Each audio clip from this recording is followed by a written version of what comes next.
Assalamualaikum warahmatullahi wabarakatuh. Perkenalkan, nama saya Merina Wulan Anissa dari Prodi Ilmu Al-Quran dan Tafsir, Fakultas Usuluddin dan Dakwah Universitas Islam Negeri Madura. Saya akan menjelaskan mengenai sejarah perkembangan Al-Quran pada masa dinasti Abbasiyah dan Utsmaniyah.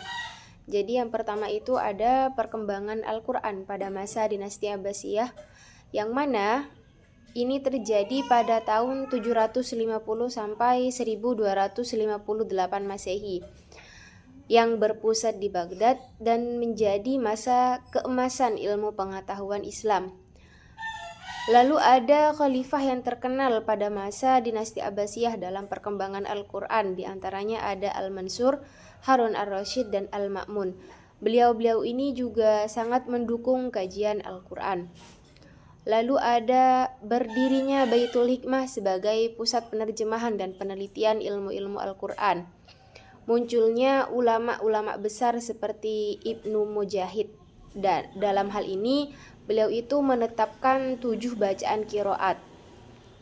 Lalu ada At-Tabari dan Al-Fara'. Selanjutnya ada huruf Arab di sini mulai diberi titik dan harokat agar mudah dibaca umat non-Arab. Fokus utama pada perkembangan Al-Quran pada masa dinasti Abbasiyah itu adalah pengembangan tafsir, qiraat, dan kodifikasi teks Al-Quran. Selanjutnya ada perkembangan Al-Quran pada masa dinasti Utsmaniyah, yang mana ini terjadi pada tahun 1299 sampai 1924 Masehi. Ini didirikan oleh Utsman bin Ertogil. Namun mencapai puncak kejayaannya itu pada masa Sultan Muhammad Al-Fatih. Nah, pemerintah Utsmaniyah ini lebih fokus dalam menjaga keaslian dan penyebaran mushaf Al-Quran ke seluruh wilayah Islam. Lalu dilakukannya standarisasi dan percetakan mushaf pertama dengan teknologi modern di Istanbul. Lalu pada masa dinasti Utsmaniyah ini muncul ulama qiraah seperti Ahmad Al-Azhari, Ibrahim Al-Maghribi, dan Mustafa Al-Baghdadi. Beliau-beliau ini juga berperan besar menjaga bacaan Al-Quran.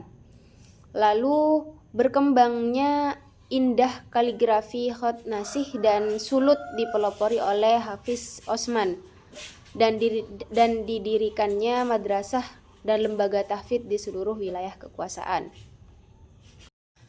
Lalu inti dari perkembangan kedua dinasti tersebut adalah, jadi pada masa dinasti Abbasiyah itu lebih menonjol dalam aspek keilmuan, tafsir, dan kodifikasi qiraat. Sedangkan pada masa Utsmaniyah itu unggul dalam pelestarian fisik, mushaf, dan penyebarannya secara global. Keduanya berperan penting dalam menjaga kemurnian dan kelestarian Al-Quran sepanjang sejarah Islam. Upaya mereka menjadi bukti nyata janji Allah dalam Quran Surat Al-Hijr ayat 9 bahwa Al-Quran akan selalu terjaga. Sekian presentasi yang bisa saya sampaikan, kurang dan lebihnya mohon maaf. Wassalamualaikum warahmatullahi wabarakatuh.